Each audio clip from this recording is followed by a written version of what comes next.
Episode number 26. In 3, 2. Ladies and gentlemen, listeners, lovers, and friends, welcome back to the podcast. Today, you've all been waiting for it. We made it. Number 26. We made it to the end. This is our final episode of 2019. We want to thank our listeners for being so special and wonderful and continuing to like, listen, subscribe, and share for the last, how many months? You're a weeks guy. We were just talking about February? We started in February and April, May, June, July, August, September, there was a little bit of breaks October, in there.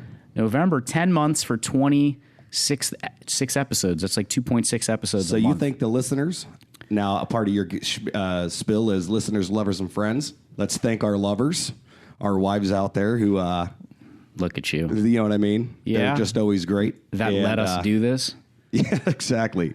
What are you doing that for? Should be working. Well, this is work. You know what I mean? But yeah, we're building and expanding our brands. And then absolutely we are. Yeah. I mean, Jim, I appreciate being part of this. I've met some great people. I mean, look back at the 26 people we had on here. It wasn't just the same token of people. We've had politicians in here. We had a presidential candidate on here. I can't wait for season musicians. 2. We've had artists. Absolutely. They're all friends. And that's the last part, ladies or listeners, lovers, and friends. We got to thank our friends because I don't know about you, but I'm texting them, I'm pushing them. I know you don't like podcasts. Let me run over and show you how to download all this stuff. You know what I mean? But they're out there, they're supporting us, they're listening, they're sharing it, and it's growing. And the reason you're so thankful, it's our Thanksgiving episode. Absolutely. Well, absolutely. Right. So what are you thankful for? Well, I'm thankful for all the things that you mentioned. I'm thankful for healthy family, healthy friends, and a healthy wife, son, life, and I'm thankful for every day that I'm given on this planet. Right. We just said right before, we were talking about years and days and how do you measure a year? I said 365 days. Brandon said he's a weeks guy. He measures it in 52 weeks. Everybody's different. But everybody should be thankful when they wake up in the morning because every day on this side of the dirt is a good day. Absolutely. You got a fighting chance. Side of the dirt. Yeah, on this side of the dirt. But I'm also thankful, talk about health. I'm thankful for my health and everybody's health here. I'm thankful that I've discovered biohacking. Sponsor alert. If you're listening and you're into those things, I won't give the whole spiel about the drinks and all that good stuff. I'll just send you to biohacktomorrow.com. As the show is sponsored by, one more time, I'll tell you, biohacktomorrow.com. Well, Jim. What are you thankful for? Thank you, buddy. Yeah. Same thing that you said, health without biohacking, but I think that's going to be part of my 2020 plans. I already been talking about the listeners out there. I'm about to be 35 next year. I just realized I don't have any type of exercise or anything going on in life. You know what I mean? Yeah, I walk. I don't have health problems. But if I just continue to just not have like any sort of goals to keep myself healthy, I'm getting older. I mean, 25 compared to 35 is a big difference. Mm-hmm. So I want to make that a goal next year. But, with MDI Studios, I have great clients, great friends, an amazing wife, a beautiful daughter I'm thankful for. Mm-hmm. And come July 2020, I'm very thankful that she's going to become a big sister. Whoa. Whoa, that's a great live today, man. Oh, you're hearing it right now. Wow, that's a big congratulations, Appreciate it, man. How long you been holding that in? Oh, dude, I wanted to tell you since Thursday of last week, but I'm like, I'm going to do it on the podcast. Oh, that's great. No, I got to ask you, Jim. That's why I've been asking you to hold off this episode until Friday because the family's going to learn on Thursday. So if you can hold off until Friday. Yeah, for sure. Well, now I have to. I wanted the broadcasters to be the next one after the family. Yeah, that's great. That's great. Maybe we'll drop this episode midnight on Thanksgiving. So that's congratulations, man. Good for you. Yeah, it was. It's going to be a lot of fun. 2 kids coming. I got the one. I think it's a perfect age too. I think she's going to be a big help. She'll be just about turning 3. Mm-hmm. And she's just so excited to, and I don't believe in so much of like these spirits and all this other stuff, but we learned on Thursday because she was pushing her stroller around, her fake little stroller with the baby in there. She does that all the time, but she kept calling out her sister, her little sister. And I looked at my wife and I said, has it been that time of the month for you this year? What type 2? You know what I mean? Mm-hmm. But she goes, and I said, well, maybe I'll have a big surprise when I get home. Sure enough, I come home.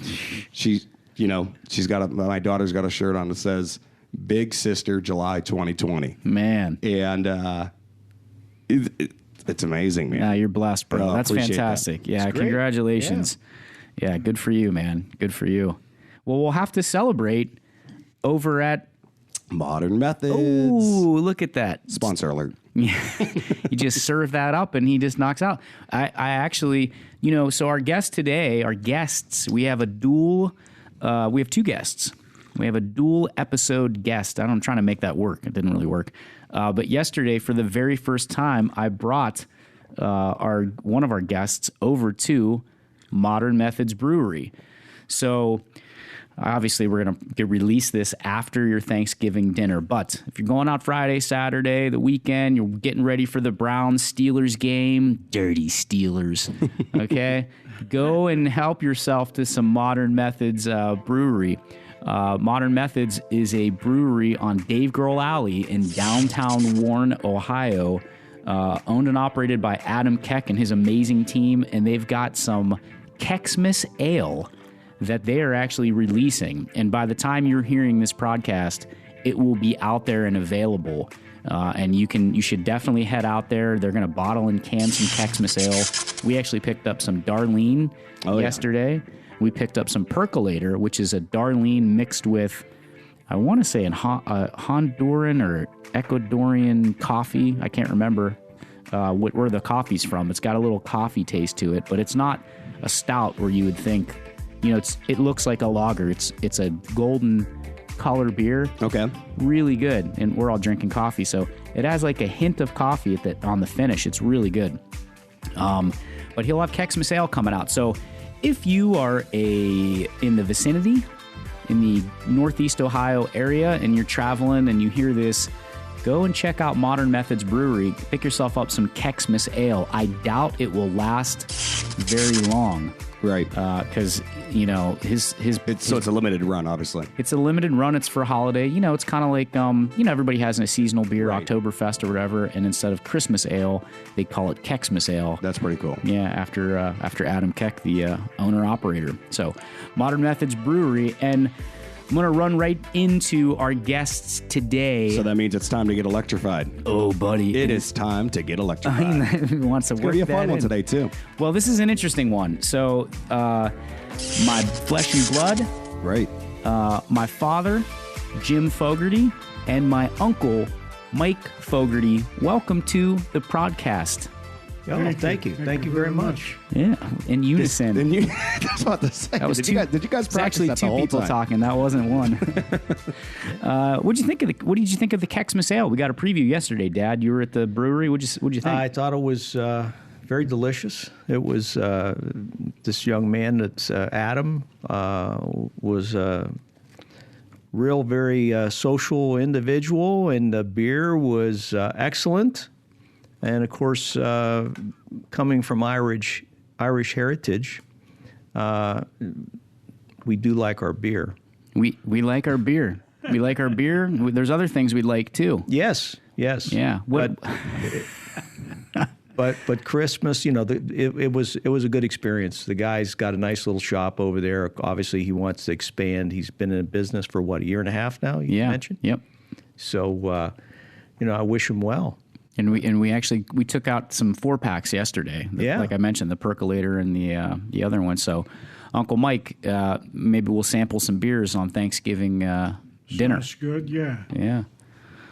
You still drink beer, Unc? Oh yeah. Yeah. Once in a while. What do you feel like eating on Thanksgiving? Just turkey, white meat, dressing. What else? How about some mashed potatoes? Oh, yeah. Gravy. There you go. Mm-hmm. Yeah. Well, we're cooking over at the new house. We're in the world-class community. I had to move where Brandon lives. He's my hero. Yeah, you were having a family over then at the new house? Yeah, my dad's in from Florida. Right. With his wife Victoria, and my cousin Mike my uncle's son, Mike, and his son, James, I think are coming over as well. So that's I'm counting so far 4 James Fogartys at your place so far. Well, he's James Taylor, actually. Oh, okay. Yeah. But at least 4 Jims. So does that get confusing? Jim. It does. Well, my dad was talking to me this morning. Well, actually, he was talking to my son this morning, and I looked, and I was waiting for my son to answer, and he didn't answer. And I said, Dad, are you talking to me? No, I'm talking to your son. Okay. So we used to have this thing. It was, Little Jimmy. I was Little Jimmy. My dad was Big Jim, which is what I wrote on his coffee cup, Big Jim, so that we don't get confused. I always had this question about Jim. This is just a silly one, but I had a buddy named Jimmy who was my best friend growing up, and he went by Jimmy for a while, then he went by Jim, then I think he takes James. And when do you get to choose? Is there like a book behind the Jim name that you get to like the James name that between 10 and 12 you're this, between becoming an adult, or is it just whatever you're feeling and that's what you go with? I think it's whatever you're feeling and what you're going to go with. Really, to be honest, the James name is actually again some Irish heritage. We go back about I don't know, probably 6 generations. Really?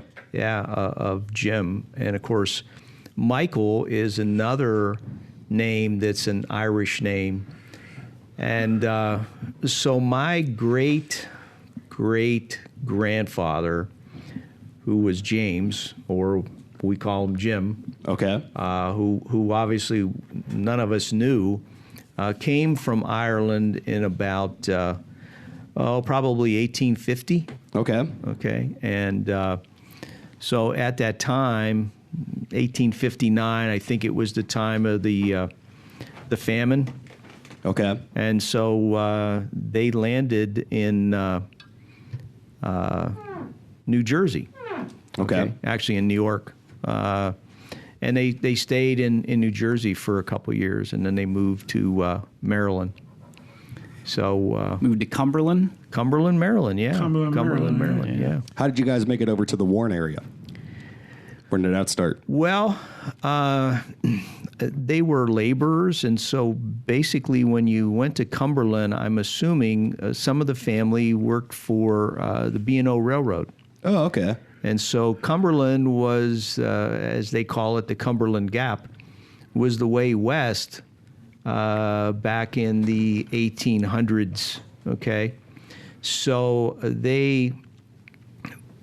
my great-grandfather, okay, whose name was Mike, all right? Okay.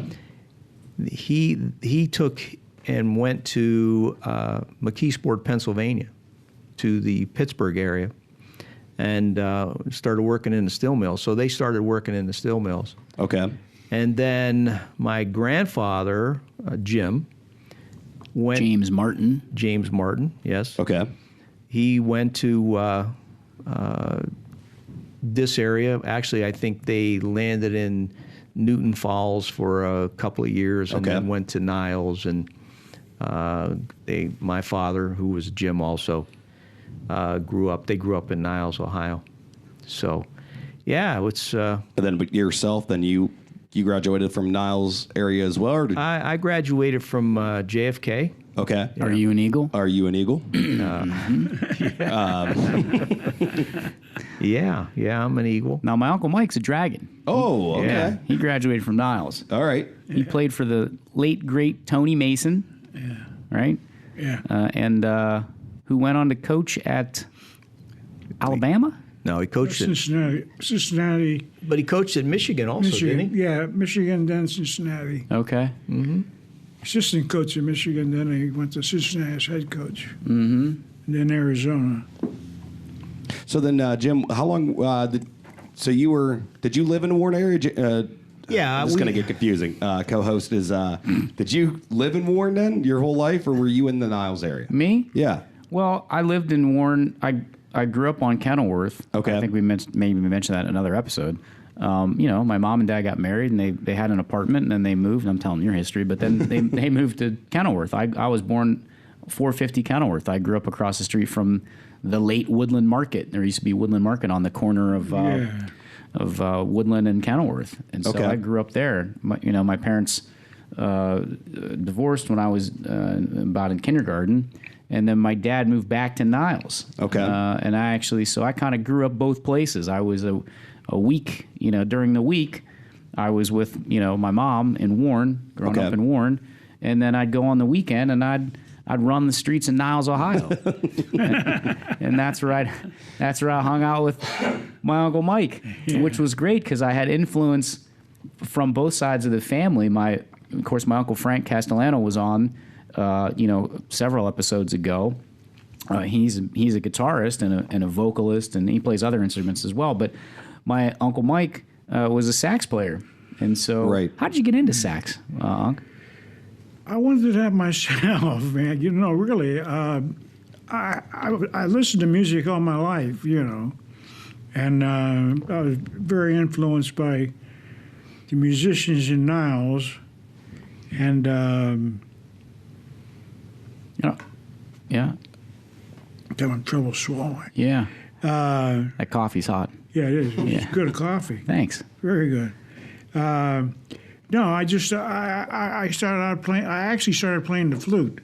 Oh yeah. Yeah. Then I switched to the saxophone, and the flute and the saxophone were pretty much the same, fingering wise, So I enjoyed that, and I studied the saxophone with Susie Cheffo, Anthony Cheffo, and Hank Sahonic.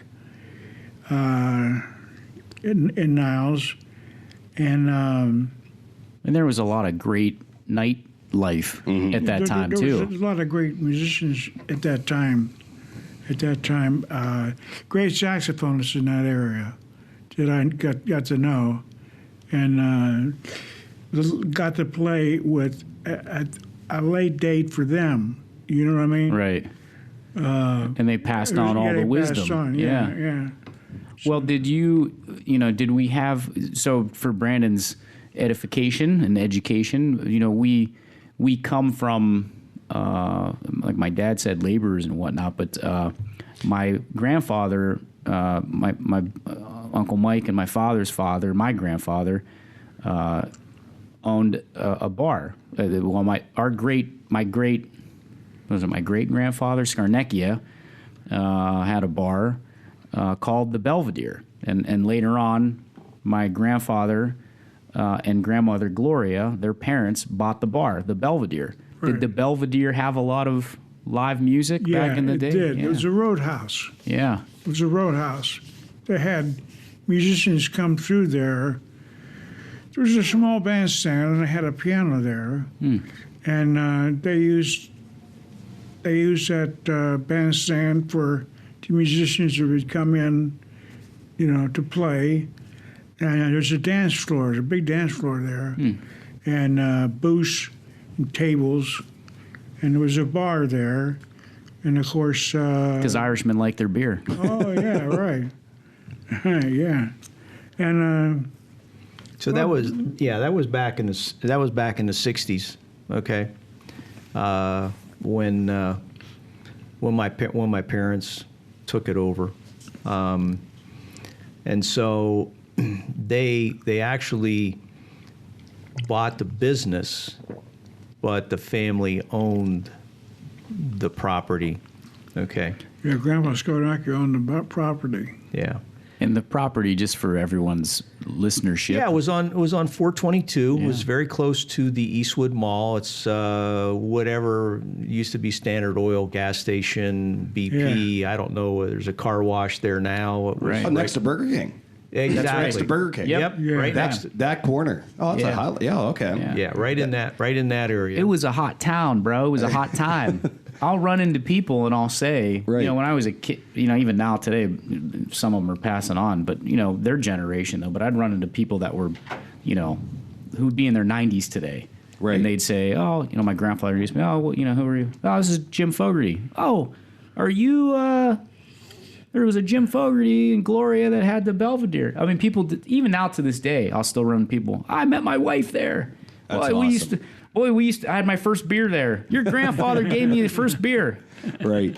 Yeah. Jim, I love hearing about your family. And one of the things that I just wanted to ask you guys and have you guys dive into is I don't know how many 9-to-5ers are of you guys. Every time you tell me about somebody in your family, they're a musician, what your dad does outside of the box, what you do outside of the box, what you've done, Jazz, outside of the box.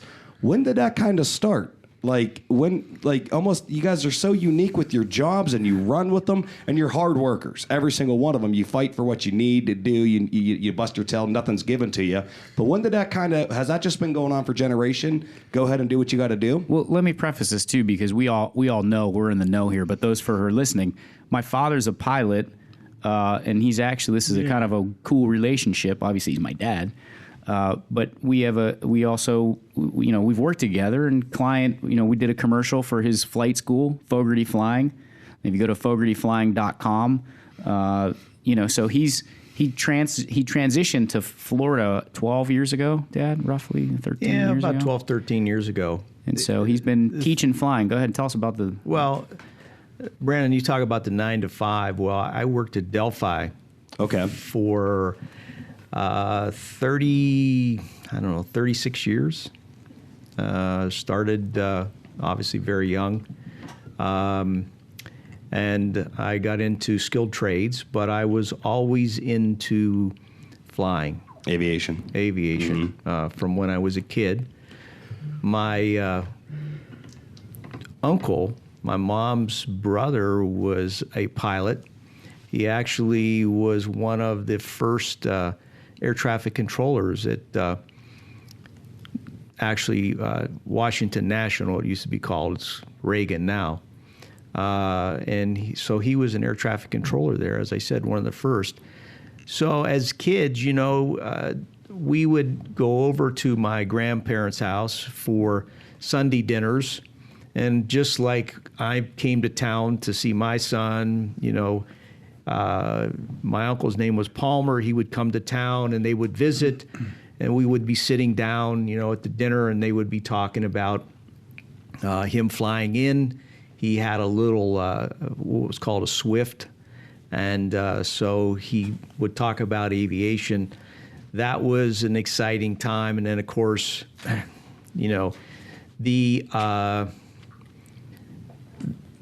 his wife was also a pilot. Okay. Really? Yeah. Aunt Mary. Know that. Yeah, Aunt Mary was a pilot also. And so, again, like I said, so I got into aviation. I loved building models. One of my brother's first presents was a model with I think it was the engine they called it was a Cox .049, and it was on a string. Okay. And so you'd spin the prop, and then you get the engine running. And of course, he really wasn't into the airplanes that much, but he's 7 years older than I am. But I loved looking at that airplane that he had. Okay. Would it fly in a circle? Yeah. It was string, controlled, and you'd fly it in a circle. Anyway, so I was always into aviation, but I had to. Had to make a buck. Oh, yeah. Right. So, at that time, Delphi, Packard Electric, right, General Motors, Republic Steel, U.S. Steel, all of those places were very, very up and running.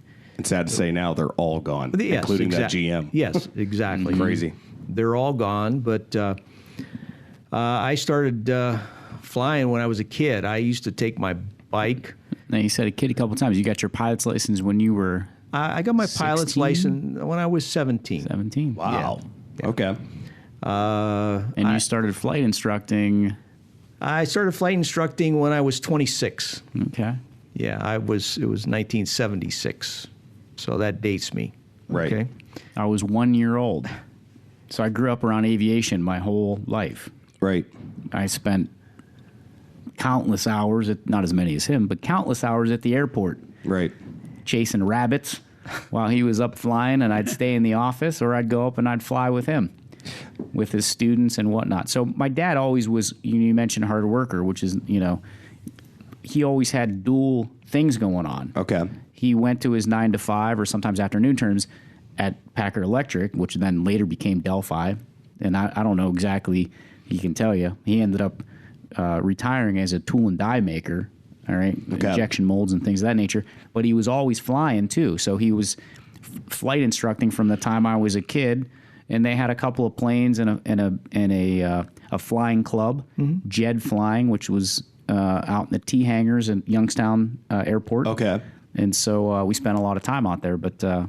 I didn't mean to jump in on you, but I wanted to give it some context so you understood. My dad was always a worker. There's got to be a ton of adrenaline. And I always said this, like 99.9% of Americans, when they think of flying, they're looking at the back of a seat in front of them.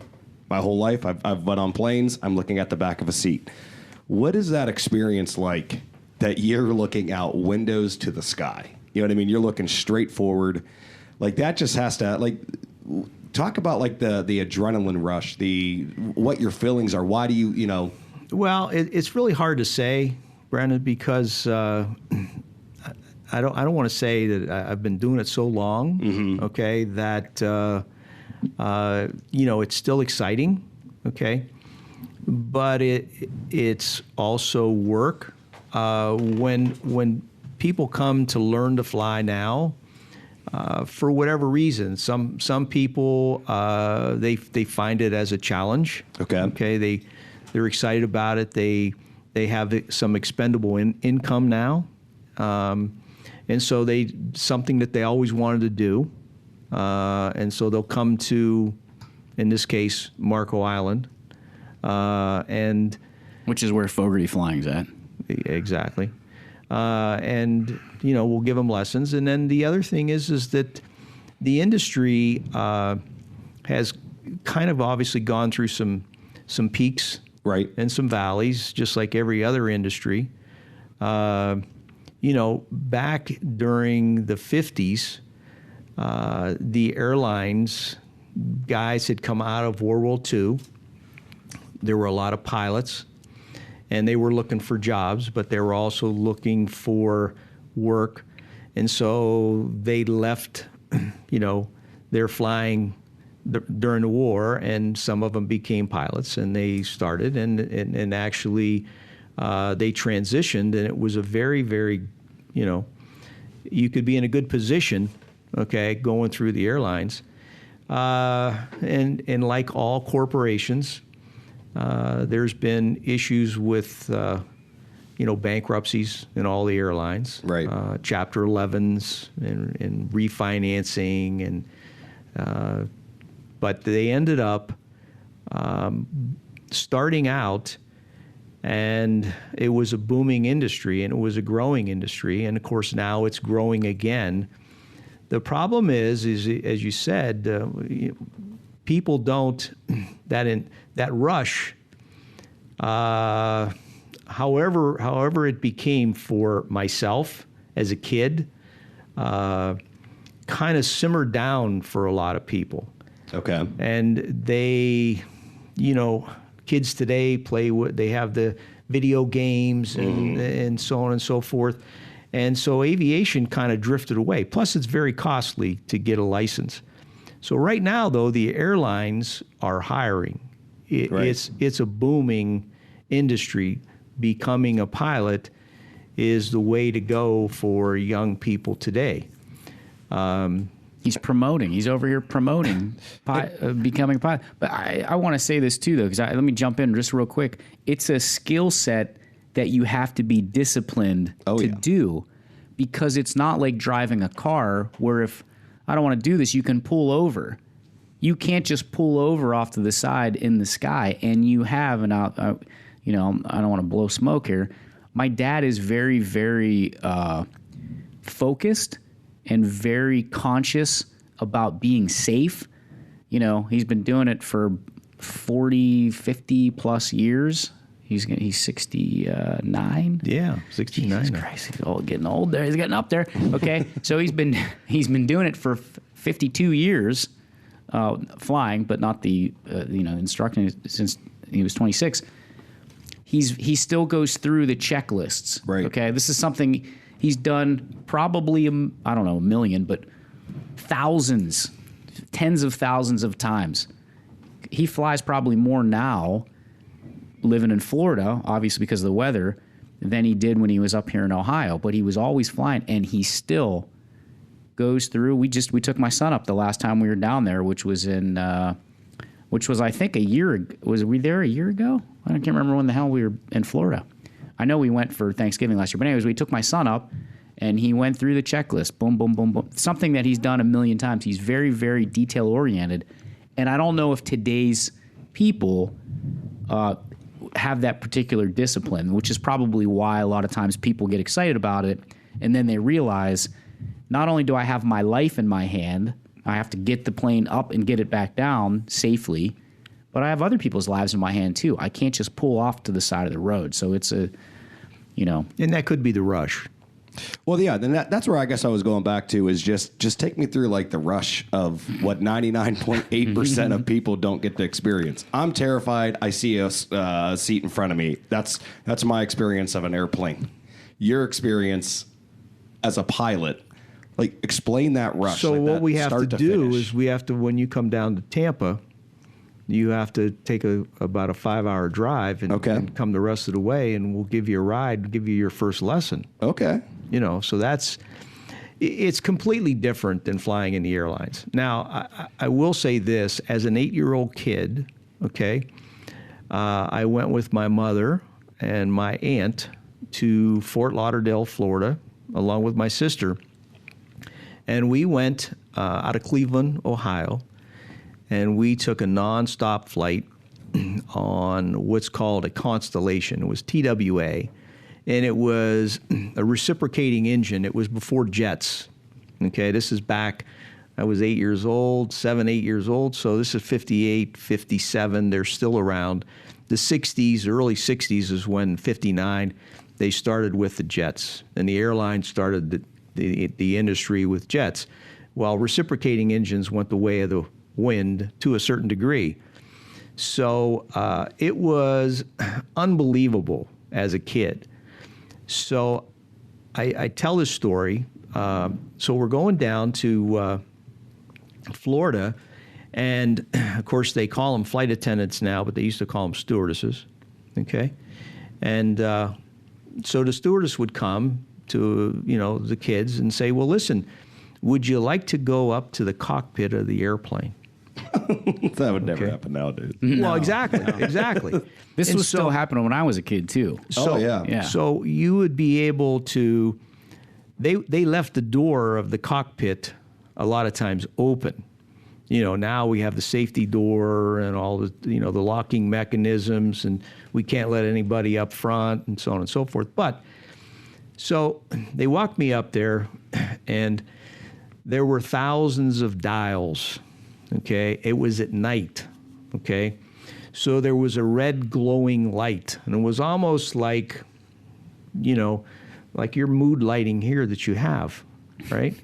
so it was really something, and It was probably like looking at Star Wars as a kid. yeah, exactly. It was like Star Wars. It was just like that, the instrument panels and so on and so forth. And I said, oh man, this is really something. So they bring you back to the seat.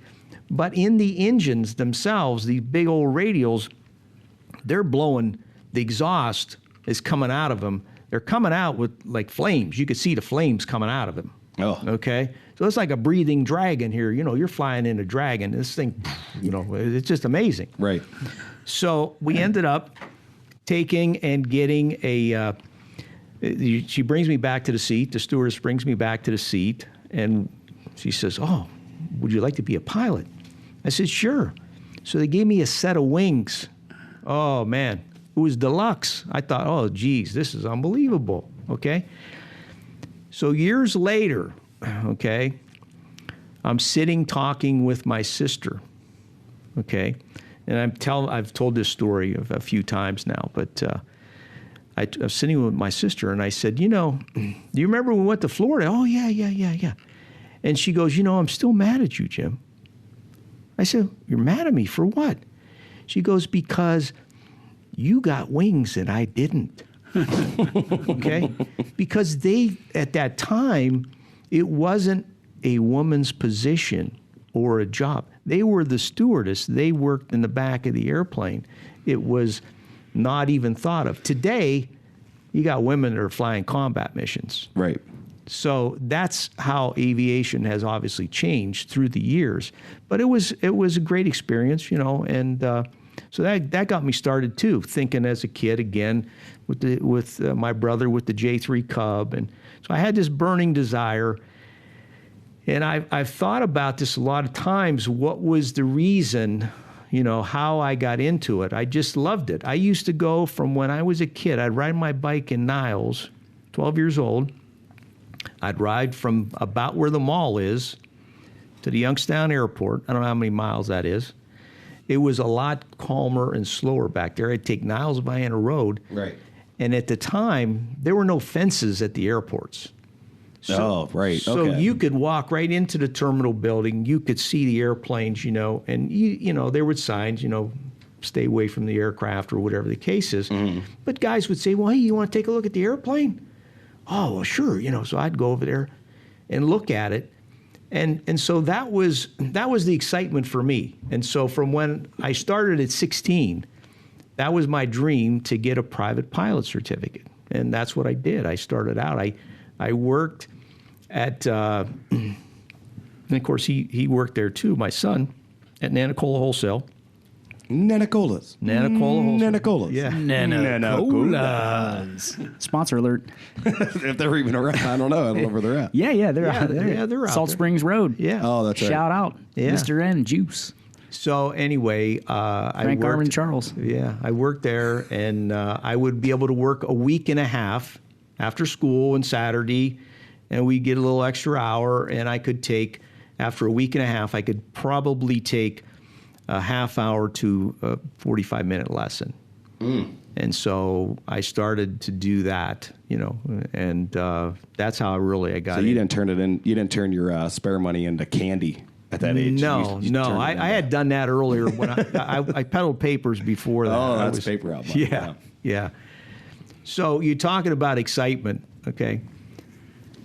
So my son, as he mentioned, used to come out to the airport with me, and of course, my wife at the time, and of course we were separated. His mom, he would come with me through the week, okay, like 1 day or 2 days a week after school, and she was working, and so on and so forth. And I'd say, well, okay. She said, well, what are you going to do? I said, well, he can come with me. Oh, what are you going to do? This is my mom asking. Yeah. Setting the stage. Yeah. What are you going to do? I said, well, he's going to fly. Oh, okay. How old was Jim at this? He was 4 or 5 years old. He used to ride in the back seat of the airplane.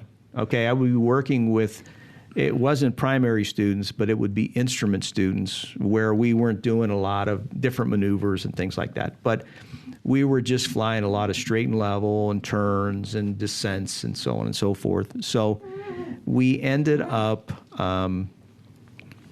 you know, he started and that's what he would do. He'd fly with me, and it'd be about 5 minutes. I'd ask my customer, can he ride in the back? Yeah, he's riding in the back. 5 minutes, he'd go to sleep. Mm-hmm. Oh, it's time to go now, Dad. We'd land, and he's still sleeping. And I still fly like that. when I'm looking at the back of the seat, Yeah, the gone. doors aren't even closed. I'm sleeping. My wife, Renee, she's white knuckled. Oh, yeah. Okay, she got to have a couple of I can't sleep on a plane. Bloody Marys. Okay, as soon as the door closes, I'm done. So when he got to 16, 17 years old, I was obviously instructing. And I said, well, listen, this would be a great summer job for you. Okay. Talking about excitement now. Right. Okay. So this would be a great job for you. I said, you start off, you get your private pilot certificate. And then from your private, you get a commercial license, single engine commercial. Before that, you get an instrument rating, and then you can become a flight instructor. You can take the tests, and there's typically a written test and then a flight exam with a designated FAA examiner or with an FAA inspector. So I said, well, would you like to take some lessons? So, yeah, he started taking lessons, you know. He took a few lessons, and so we get going, and I says, well, what do you think of this? You know, well, yeah, it's... I said, well, what would you like to do in the summer? You know what his position was? What? I want to be a lifeguard. Okay? And I'll tell you the reason why. No, I'll tell him the reason. Oh. Yeah, I'll tell him the reason. Because he used to go to we were a member of the Elks in the swim, you know, they had the pool and so on and so forth. So he wanted to be with the pretty girls. Oh, yeah. Because that's another thing Irishmen like. That's we like our beer, We like our pretty and we girls. like our women. Yeah, Okay? yeah, Like our that's ladies. exactly right. That's Yeah. exactly right. So Which I go back and, you know, I have no regrets about being a lifeguard because Right. I was a lifeguard for several years and was a great, Kept your two-pack in shape and everything. my 2-pack. Oh, yeah. Buddy, I was jacked back then, okay? I was an athlete. That's what I did. I played soccer and I swam, you know, in the summer. You had a great tan. You were only on duty like 30 to 45 minutes in the chair, and you had to rotate Right. by the state determined the thing or whatever. You had to get down. And you know, you're around these beautiful girls all the time. Why so, not? but I look back and I wish, you know, I could go back and maybe multitask and do both. But I you know, obviously you can't do that. But I was a soccer player, and of course now I'm coaching my son playing. But that lifeguarding, man, listen, those are two great jobs. Okay, Oh, absolutely. The flight instructor thing would have been cool too, because you know that's a kind of a cool thing too. Whoa, No, absolutely. pilot Jimmy. I do Captain got Jimmy. I do got a question for you though. You know, we've been on here for 26 episodes now. A lot of the guests we've had are artists, how they got out there, whether it's film, multimedia, other stuff like that. This is where we need the pure realness out of you. So Jim Fogarty comes to you. What did you want out of your son around this time going into college and stuff like that? And when he told you that he wanted to become into film, potentially do movies, potentially do commercials, stuff like that, what's the dad side of that? We never had the dad response on this show to that question. Well, the dad side to that was, number one, the very first thing I would always tell him, okay, is that whatever you do, okay, you need to be able to take care of yourself. If you can take care of yourself, then you can start thinking about taking care of somebody else or a family, so on and so forth. So, Right. So that was the thing. And the other thing was, we both his mother and myself, we let him explore and do whatever he wanted to do. When he started school, okay, and he went to Bowling Green, and he graduated, he is actually the first Jim Fogarty, okay, that graduated from college. Okay. With a 4-year degree. So he had a 1986 Chevy Blazer that Stick shift. Nice. that I gave to him. And I said, here, you can have this vehicle. This was, I think he was a junior or a senior in school. I said, all I want you to do is you pay for your insurance and things like that. Here's the vehicle, okay? Get the oil changed. Yeah, take care of the car, get the oil changed, do what you got to do. So the day he graduated, okay, I told him, okay, I was very, very proud of him. I said, listen, what you need to do, because he talked about movies and so on and so forth. I said, what you need to do is you need to load that car up, okay, and head to California where they really make movies, okay? Okay. He said, well, Dad, I'm going to stick around for a while, and I'm going to make a movie here. So that's... Which he probably walked off shaking his head, going, what the fuck? Jesus Christ. I taught this kid all this stuff. He wants to... Right. But anyway, that's... So he could do whatever he wanted. But the biggest thing was he's able to pay his bills. And Before he goes to college, what did you want a certain aspect out of Jim in the industry, just any type of employment? Like, did you see him being a lawyer or something different? It didn't matter. Whatever he felt comfortable with, that was the direction. He was a very good writer in school. Okay. Because I was going to lead into my next question. When did you start noticing he was probably going to be doing films He was special. or writing? When did you notice he was special? So special. He always tells me he's an artist, a starving artist. But, he started writing in school. Okay. And he, I don't know. We started out, he won a couple of writing contests. Oh, okay. Okay. And so my son, which, God bless him, he is a smart guy. Okay. We talking about Jim still? Yeah. Okay. Exactly. he would talk about school, and of course now get into the junior year, and he's talking about college and different things like that. And I said, well, I tend to be a realist and so on and so forth. And I said, well, yeah, you're a smart guy. There's a lot of smart guys out there. Right. Okay. A lot of smart people.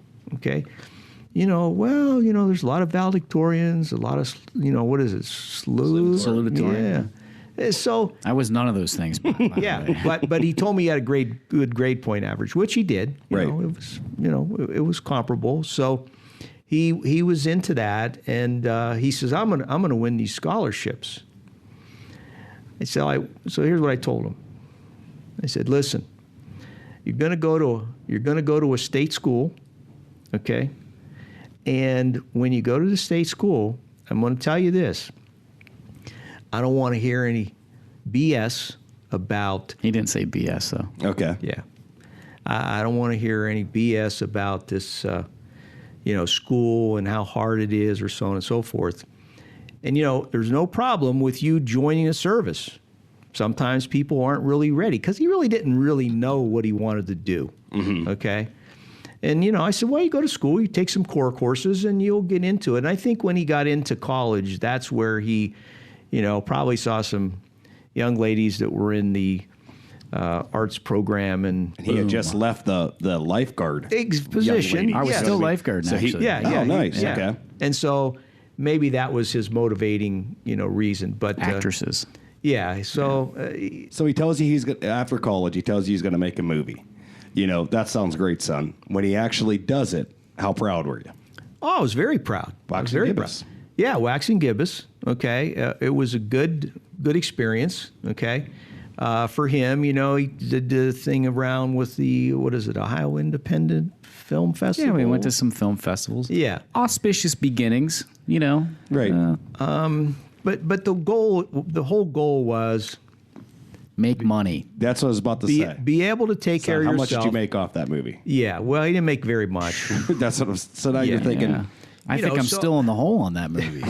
Yeah, I'm in the red still. But the bottom line is that was it. You got to be able to take care of yourself, and you can call it still workers and laborers and so on and so forth. But that's what you got to be able to do. My mom always told me something similar too. She said, if you can't afford a cheeseburger at Burger King, you can't afford a kid or a wife. Boom. It's basically the same thing. Yeah, exactly. You can't afford to get yourself a $1 burger at Burger King. Well, and my dad said he's a realist, and that's kind of what he was preparing me for, was the real, quote unquote, quote, real world. You need to be able to get out there, no matter what you're doing. And he led by example, rise and grind. Like, you get up and you go to work. And being an artist, whether you're a visual artist or, whatever, that's what it is. You got to be able to work. It's just like when my uncle was playing the sax. You got to go and show up at the gigs, and you got to practice. You got to know build on your skill set, learn more music, and learn more stuff. I mean, so it's the same. I think it's the same kind of thing. I'm thankful that my parents gave me the freedom to kind of explore. Right. And I think my dad, I kind of remember, because I didn't declare my major until I was like a junior, I think. I mean, I always kind of had film was in the back of my head, but that seemed like it was like a grandiose thing. It didn't seem, And then I started getting into like independent film, Spike Lee and Jim Jarmusch and Ed Burns and those guys. And I realized, you could actually make a movie, not a Hollywood movie, not a Steven Spielberg, but you can make a movie But I think I remember telling my dad, you know, I think I'm a major in film. And he was like, you know, okay. You know, you want to go to business school or, you know, male nursing is a real, you know, there's a need for that right now, you know. And I was always into biology and physical therapy and exercise and shit like that. But, yeah, it was always that. I quote this from time to time, Dave Matthews, you know, it's a paraphrase, but, you know, the dreams that you have will be with you until you're dead. And so if... Sometimes people put them on the shelf and that becomes their, you know, their hobby. Right. I didn't want that to be my hobby. Right. You know, so I that's obviously why I went into what I went into. All right, Big Jim. We heard those stories. Now it's time for the nitty gritty stuff. Oh, shit. What is the biggest bonehead thing your son ever did in life? Oh, and tell the story how it is. Come on, man. And then follow it up with the most proudest moment of your son's life. That you felt of your son. Yeah. I didn't think the episode was going to go this way. I was going to try to go somewhere else, but go ahead. Go ahead. You can dig it. You could be here for a long time because I made a lot of bonehead moves, as you call them. You know, without incriminating me. I am a brand ambassador. We don't have to get like, Dad, you know, you can be kind here. We don't have to. Go ahead. You can tell us whatever story you choose. It could have been one of use 5 or 10. It doesn't matter. First of all, we got a dad on the microphone. I'm gonna have to ask this question. First of all, listen. I would always tell him when he would get into trouble, okay, or what we considered to be trouble, right? And there were some things that maybe I used to tell him, listen, I've done everything that you've done and more, okay, but the only difference between here we go, myself and you is that you always get caught. Okay? It's the loudest. That was my problem, too. I was always the loudest. We were all doing the same thing, but you can hear my laugh. Yeah, you get caught. So should I tell the story? Whatever story you want. I don't want to. I want to preface it. I say that to my son now. Right. Okay, which I know still to be factual because he's only 6. Right. I know I've done everything that he... Right. I don't know if necessarily that's still true with my father. Okay. Because there were a lot of times I didn't get caught that thank God I didn't. And you think he's told you every story that he's done? Oh, probably not. But, you know, as you get older, you actually, you know, my dad and I have I talk to my dad on the phone probably every day. Right. You know, we talk, you know, often. About every day. You know, he's one of my best friends of my life. He's I tell him this to my son, too. I'm your dad first. And he was always my dad first. You know, you need to straighten up. You need to, you know, that kind of stuff. But he's one of my best friends. And so as you get older and your relationship changes, you know, you have a couple beers and then you start, now you can actually I can tell him stuff of things that maybe I did get in trouble and he knew maybe like half the story. Right. You know, and then I'll tell him, well, actually, Dad, after that happened, then this happened. Oh, what? You know. So, but I've heard stories about him doing some things. I won't mention what they are on air because I don't, you know, I'll let him do that if he wants to talk about, you know, as you get older, boosting cars and shit like that. You know, as you get older, you forget a lot of things. Okay. We call that selective memory. Yeah, you forget those things. The only story that I can tell you that I always, again, that we talk about in kind of a family story is that, so we used to go to Rehoboth Beach. Okay. Okay. And my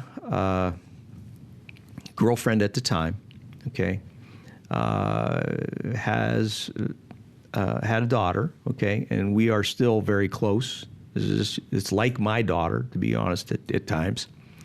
The daughter that I didn't have, but so they used to always go, and we'd go there. You know, I don't know how many years, probably family vacation, probably 10 times. Yeah, at least 10. Okay, and maybe a little bit less. But the bottom line is that they would always want to bring somebody. Right. Okay. And they said, well, can we bring somebody? Can we bring somebody? I said, and I used to tell Kristen, mom, I'd say, listen, I'm not bringing anybody. I don't want to be responsible for anybody else's kids. Right. Okay? I don't blame you. Yeah, exactly. That's exactly right. Right. So Kristen turned 18, okay? And she now had a car, was working, and so on and so forth. And she wants to drive to Rehoboth. She actually was a little older. She was, yeah. When we brought, because I know this story, obviously, she was older. I was 17. I was going into my senior year. So Kristen, is 4 years older than me, I think. So she was 21. Okay. So anyway, by all means, carry on. She wants to. She wants to. Well, come on. Well, I'm going to bring her friend Carrie. They're going to drive out there. And you can have Jimmy. He could bring a friend. I said, because we'd have room in the car. It's an 8-hour drive to Rehoboth. And, yeah. So anyway, we get out there, and we go to the beach. In fact, he's skipping the part. I brought my friend Vince. Okay. Shout out, Vince. I know you're a listener. Love you, bro. Talk to you soon. My dad's going to out us on the podcast. So we'd go to the beach, right? So we'd come back from the beach, and the girls are there, and Vince is there. Of course, these guys are all, and one thing back then, I don't know what it's like then, but, back then, they could go to the beach, they could go to the boardwalk, you could kind of keep sight of them, or you tell them to check in. And you didn't have a problem with anybody, and all kinds of things that go on today. Okay, so what's he saying is we were led to run wild in Rehoboth Beach. Okay, he's trying to give it a disclaimer, sugarcoat it. Okay, that could be. Okay, that could be. Mind you, and this is coming full circle. Remember what we said earlier? Irishmen like their beer, and they like their women. There you go. Okay, carry on, sir. So we ended up, we'd go back home and we'd probably sit and had dinner or whatever the case is. And, at the beach house. At the beach house. And my girl's there, and it's probably, I don't know, 10 o'clock at night. Yeah, maybe 9, 10. Maybe. Okay. Let me give it a little color, though. Okay. The girls are 21. Okay. All right. Carrie, and my stepsister Kristen's, Carrie's, they're friends. Okay, they're 21. You and Vinny are 17. We're 17. So obviously Vince, they can buy beer or they can do that stuff. Correct. You guys are just trying to smoke some cigarettes, but you have to wait still another year. Vince, well, we might have been trying to smoke other things, but Vince and I met a couple of girls from Maryland. Okay. Okay. And see, this is what I didn't know. We can have the discussion about what happened after the phone call after I came home later. Okay. But Vince and I met these girls. So, you want to impress them and stuff. And, they're real pretty. And hey. So we're going to meet them. We probably met them on the second day or third day. Okay. And then we were wifed up for the week. Kinda. Okay. We want to hang with these girls, Right. Want to kiss them boardwalk and all that stuff, right?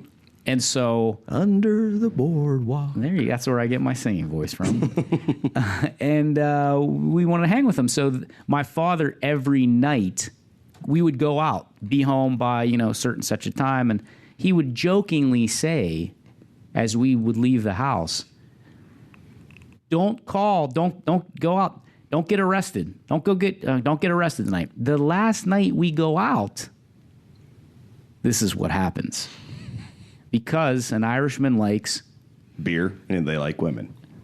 Vince had a fake ID. Oh. My dad didn't know this. So probably about, 10 o'clock, he gets a phone call. So my girlfriend says, hey, listen, somebody wants to talk to you. I said, who is it? She goes, it's the Rehoboth police. Oh, boy. I go, what? Yeah, it's a Rehoboth place. So, yeah, can I help you? She said, yeah, we've got 2 boys down here. They're 17, okay? And we've got them in jail. Oh, sheesh. I said, what? In jail? For what? They were trying to buy beer, okay? And the one young man had a fake ID. Okay? Which they never found, nor could they prove. Okay. So I said, Jesus. Then I started to rant and rave, as Irishmen sometimes do. Okay? I was like a madman. Of course, when I was younger, I was probably pretty crazy. Okay. Okay? So I said, well, listen, can you just, He said when he was younger. He said when he's younger. When he was younger, he was pretty crazy. He's mellowed like in the last 10 years, but yeah. Can you just leave him in jail? Okay? Leave him in jail overnight. Leave him, I don't care. We'll come and pick him up. Okay? Well, no, they got to go to court, and we can't leave them in jail because they're minors. Oh. Okay? I said, dude, leave them in jail. It's good for them. Leave them overnight. I'll come and get them in the morning. They got to come and get them now. So I go down there to the Rehoboth police station, and I get to two scallywags, okay? Now, Vince, okay, his dad could barely speak English. Armando. Armando. Great guy. Yeah. And I didn't know, I said, so Vince is going, oh, Mr. Fogarty, please don't tell my dad, okay? So what they had to do, they got to go to court. I says, go to court. We're leaving in the morning. So you did have to go to court, right? And you had to write the paper. We left. I don't know if I had to write a paper. I don't remember. Probably. Yeah. Hence my writing skills were sharp that day. Yeah. I didn't have to go. Vince had to go. Vince, God bless you, brother, took the heat and said he didn't know that I had the fake ID, didn't know I was going in to buy beer. We were getting beer so we could meet these girls that we met on the boardwalk later. Admittedly, it was my idea. Okay? But Vince, he had the fake, so he went in and got the beer, and then we're in the holding room after they're on their way down. My dad's on his way down. I'm like, oh God, he's gonna kill me. And Vince came in. They left us in their room. Sergeant Costello was the guy's name. It's amazing you remember the people's names. Vince and I just talked about this a couple weeks ago. We're still friends, okay? And he came in, and Sergeant Costello must have left the room. And out of the back of Vince's Umbro shorts, he palms and passes me over, because we didn't know if we were on camera, which back in the day, it wasn't like it is now. They probably would have you on camera. He passes me over the fake ID. And I put it on myself in a way that no one's going to find it.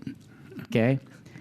My first attempt at smuggling things at 17. I learned very well. And they never found it. And when we got into the car, after my dad came and bailed us out or got us out, he says, Vince, give me the fake ID. And Vince is, we're in the back seat, and he's elbowing me. Give him the fake ID. Give him the ID. And I said, no. I didn't know my dad, knew. Obviously, Detective Costello or whoever. Okay? I said, no. And Vince goes, Jimmy, give him the ID. So I had to give the ID, because I was like gold. If you had a fake ID when you were 17, man, absolutely. It was gold. So anyways, that was the worst trouble. Well, maybe not the worst, but that was the story. Yeah. That's good time. Sorry, Dad. Sorry to put you in that predicament. That's okay. And then he came home, okay? And at the time, of course, a lot of kids had cars. And, and so his mom... I didn't have a car. Yeah, he didn't have a car. This is the reason why I never got one either. So his mom says, she had told me in the summertime, well, can we go together and buy a car? I said, no, you don't need a car. I said, if he needs a car, if he was going on a date, he can get the truck, okay, the Blazer. Typically had about, I had 4 or 5 Blazers through my life. Or you can give him your car for the night. What is this, a car? You got to have a car, go to school with a car. I didn't have a car. Right. So, well, all the other kids got cars, okay? Well, that's okay. So he comes back, and The next day, he ends up, his mom calls me 2 days later. She says, "We got a problem." I said, "What's a problem?" "Well, you were blowing up." I didn't. We said one story. See, I thought it was going to be one. Well, I was gotta tell waiting them for about like the the car. proudest moment. I thought we were doing. Yeah, I thought we were doing. Yeah. So I came back. We came back from Delaware. I was a soccer player. I was playing varsity soccer. My dad came to do strength and conditioning my senior year because we had a real young team, and I was the captain of the soccer team. Me and Terry Mackey. What's up, Terry? I know you're not a listener, but we still love you. Yeah, you might be though, Terry. I love you. And so I got with my buddies. This is like maybe like a month after, 3 weeks after we got back from Delaware, and yeah, I got in trouble again back here. Once in Delaware with Vince, and then I was back here, and that's probably those were some other guys, and that didn't have to do with girls. It had to do with having some beers and making some poor choices, and we thought it'd be fun to some fireworks. There may have been fireworks, and there may have been some mailboxes involved. Again, I'm not trying to incriminate myself because I know that's we're not making light of this for anybody that's out there listening. No, Don't do this. No, exactly. Right. This is the cautionary tale. This is the cautionary tale. So the bottom line is that I got caught again. he got caught again. This time it was the ATF though, which is like alcohol, tobacco, and firearms. Okay. Yeah, so that was good. So his All within the same summer. Yeah. within Yeah. 3 weeks. Yeah. Okay, and his mom. Yeah, and his mom is asking me about this car thing. Okay, and so I said, My mom did not find out about the fake ID and the arrest right. in Rehoboth. Oh, okay. Yeah, he swore me to secrecy. Yeah. Okay. Don't. Well, A lot of washing and wax in the car, huh? I did that all the time anyways, but probably because he didn't want to hear it. That's probably I probably swore him to secrecy. He didn't want to catch the shit, Right. okay, from my mom, so it was like not really hard to swear him to secrecy. But then I came back, and 3 weeks later, I got in trouble again. So then I told his mother, okay, and I told him, I said, listen, I'm not going to tell your mother anything about this, okay? But the bottom line is don't ask her again for a car because I don't want to hear her, okay, talking to me about this car. It's over. It's done. Okay, There will be no car. So she didn't know about both those incidents. No, she knew about the ATF. She called Okay. me about about that. Yeah. But then at this point, you said you had enough. You're going to make bonehead decisions. You're not going to have your own car. Yeah. You're not going to have your own car. Well, he wasn't Yeah. going to get his car anyway, but he didn't know. He didn't know that.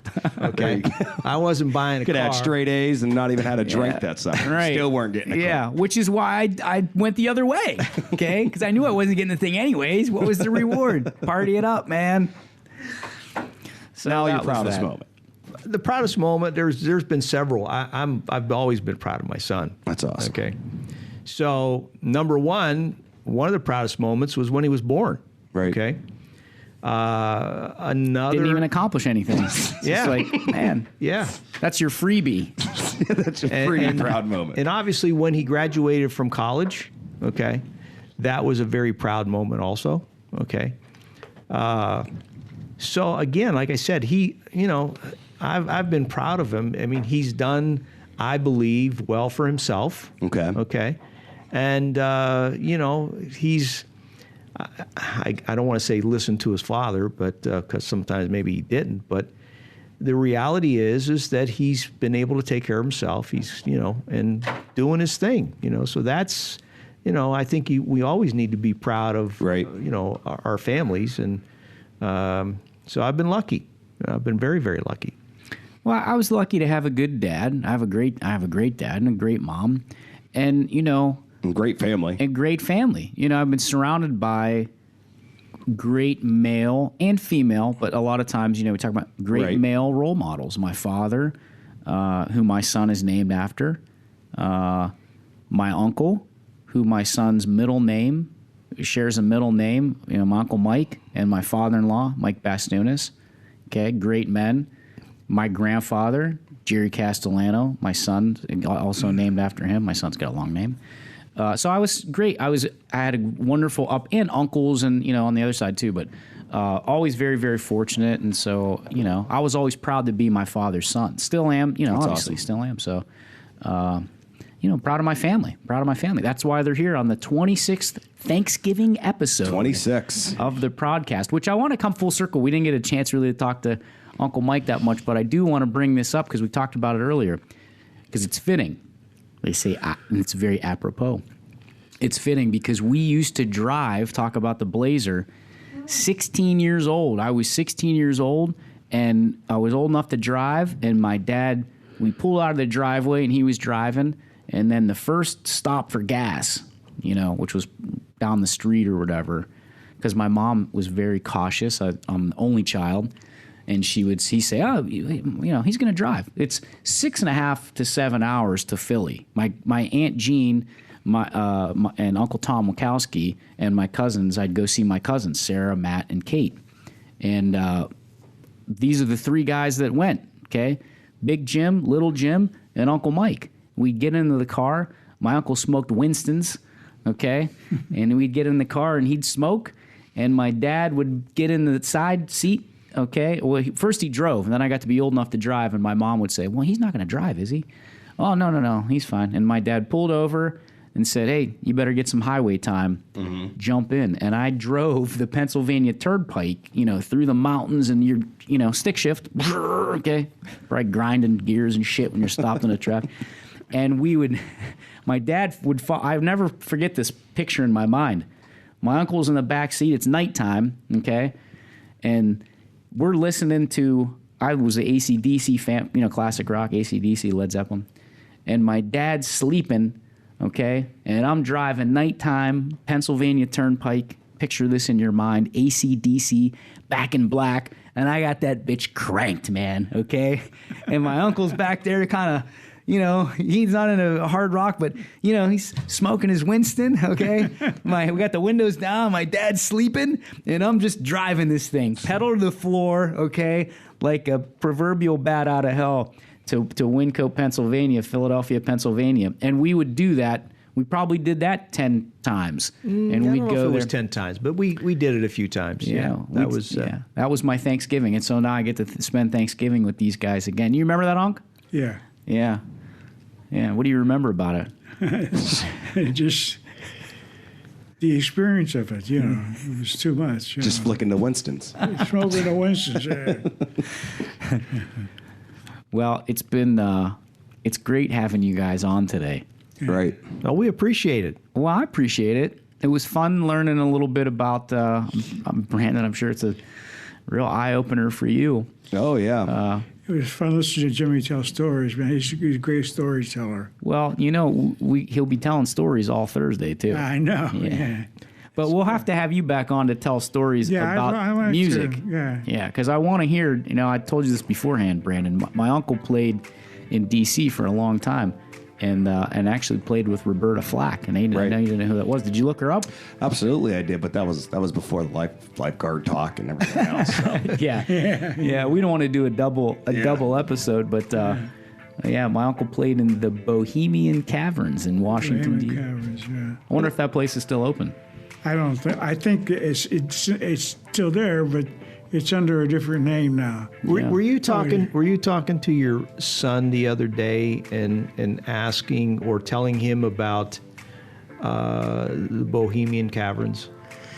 Yeah, I think I was. Yeah, because he asked me. Yeah, because he asked about that. Yeah, and he said, "Well, my dad was telling me that I was talking that he used to play." And I said, yeah, because I called him on his birthday, which is the 22nd of November. Right, yeah. And so... Jesus, I forgot to wish him a happy birthday. Well, you can wish him a happy birthday. Thursday. Yeah. See him Thursday. Man, that's all right. Belated happy birthday, man. That's all right. So, so he asked about it, and he said the place was still there. Yeah, it's still there, but it doesn't have... They don't call it the Bohemian Caverns. You just call it the Caverns. Oh, okay. I think. Do you know what street that's on? Do you remember? It's on 11th and U Street, Northwest. Okay. Washington, 11th and U, Washington, D.C. Right. Man. Yeah. Maybe we'll take another road trip someday to the caverns now, as they're called. Yeah. Never can tell. You never can tell. That's right. That's right. Yeah. Ladies and gentlemen, you guys got any final last words before we sign off, man? Hey, happy Thanksgiving. Happy Thanksgiving, yeah. Ladies and Merry gentlemen. Christmas and Happy New Year. And all the holiday season. This is the start of the holiday season. Yes, That's it right. is, yeah. Nothing like better being with family. I think Brandon stepped out to use the Louvre, as they say. Is it the Louvre? The Louvre is Paris, France. You just came back from Paris. We'll have to talk about that on episode 2. Episode 2? I mean, season 2. Oh, Yeah. okay. Maybe we'll have you back and talk about your adventure into Europe, where Yeah, I'd your like to father. hear more about Yeah, that. well, we'll hear about that on Thanksgiving. where- Yeah, I want to hear about that. Yeah. I didn't get a chance to talk to me about that. Your father and my grandfather and great uncle were World War II veterans, combat Yeah, veterans, where they they were, yeah. they got into behind enemy lines and fought the Nazis. Yeah, exactly. Yeah. Exactly. Without those men, none of us would be here. That's a true Literally and statement. figuratively. The listeners too. We might all be, sprechen Sie Deutsch. Right. Anyways, ladies and gentlemen, listeners, lovers, and friends, thank you so much for listening to the podcast. Until the next time, stay electrified and keep on prodding. Signing out. Happy Thanksgiving. We appreciate you.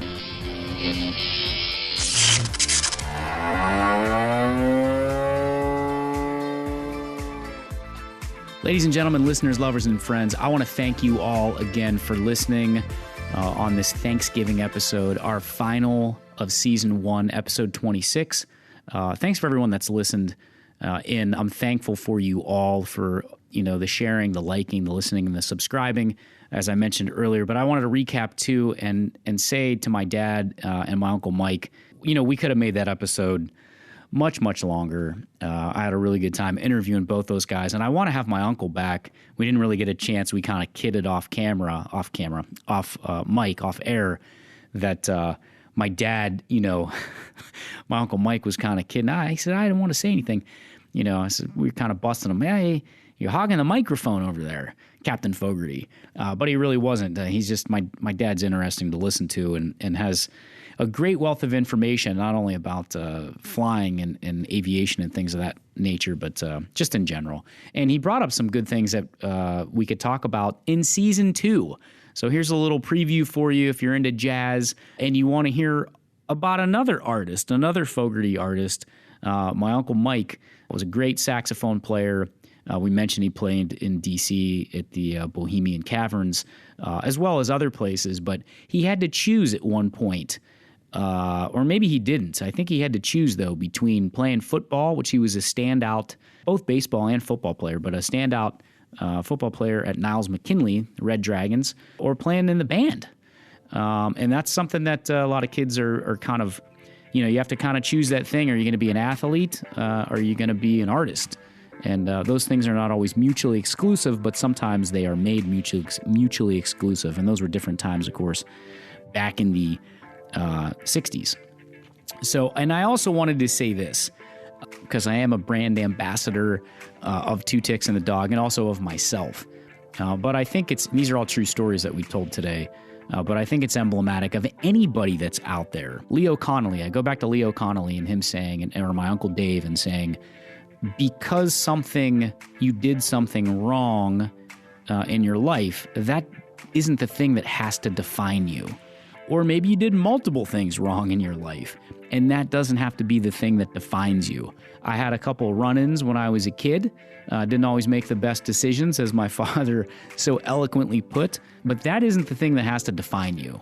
Those things where you get in trouble, those aren't, you can let them linchpin you into a category, or, you can say, I'm not going to do these things anymore, and change your life. And that goes for anybody at any age. People can all change, and you can, turn yourself around. And that was something that, through the support of my parents and my family and my friends and everybody else and myself, you have to take some ownership of it too. You're not going to let, your youthful exuberance, you're getting yourself. I've made many poor decisions in my life. I've had a few run-ins, unfortunately, with John Q. Law. Those were some early examples. Thank God. My dad showed mercy on me, and I didn't have to talk about other ones. But those aren't the things that define me. They're part of my history. I'm not proud of them, but I'm also not really that ashamed of them either, because I didn't let them define me, and I didn't let those mistakes group me into a particular category. So you can always rise above, and I'm thankful for second chances and sometimes third chances, and that's something also that I'm thankful for on this Thanksgiving episode of the podcast. I'm thankful for second, third, and maybe fourth chances. And so if you're listening out there, today's today, tomorrow is tomorrow. Go out and do tomorrow the way that you want it to be done, because as we said earlier, any day on this side of the dirt, you got a fighting chance and you can make a difference and make a change. So go out there and do some positive good. Thank you so much for listening. We hope to be back for a special holiday Christmas episode. Maybe we'll drink some Kexmas ale and have some special guests. But until then, thanks for listening, subscribing, and stay electrified and keep on prodding, people. Appreciate you. Happy Thanksgiving.